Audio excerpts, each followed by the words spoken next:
ये दो नाम आपको एक जैसे लगेंगे लेकिन दोनों में जमीन आसमान का अंतर है। पहला है आइसोटॉप और दूसरा है आइसोबार। बार क्लब वाला बार नहीं, लॉन्च वाला बार नहीं, ये दूसरा बार है। इस बार का मतलब होता है मास। क्या मतलब होता है? बार का मतलब होता है मास। तो हमने क्या कहा कि इस बार का मतलब क्या हो गया? मास। और आइसो का मतलब हो गया, आइसो का मतलब हो गया सेम। तो जहां पे मास सेम रहे उसको आइसो बार कहेंगे। तो हमने क्या कहा? Same mass but different atomic number.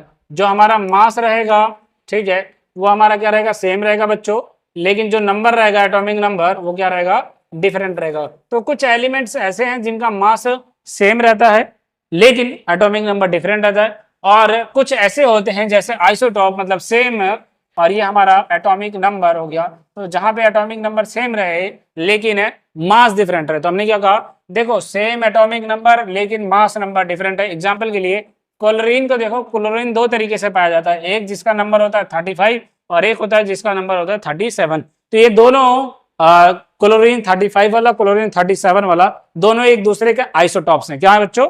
Isotopes हैं। लेकिन अगर हम यहाँ पे बात करेंगे आइसोबार वाले केस में, कैल्शियम ले लें और आर्गन ले लें, इन दोनों का मास सेम है लेकिन एटॉमिक नंबर अलग अलग है। जैसे अगर मैं कैल्शियम की बात करूं, कैल्शियम की बात करूं या फिर मैं आर्गन की बात करूं, इन दोनों की बात करूंगा तो इनका जो मास होता है वो होता है बच्चों 40, लेकिन इसका एटॉमिक नंबर 20 और इसका एटॉमिक नंबर 18 होता है। ऐसा डिफरेंस इसलिए आता है क्योंकि न्यूट्रॉन की वजह से, ठीक है। और अगर हमने कहा, ये देखो लिखा हुआ है यहाँ पे कि मास 40 है और जो एटॉमिक नंबर एक का 20 और एक का 18 है।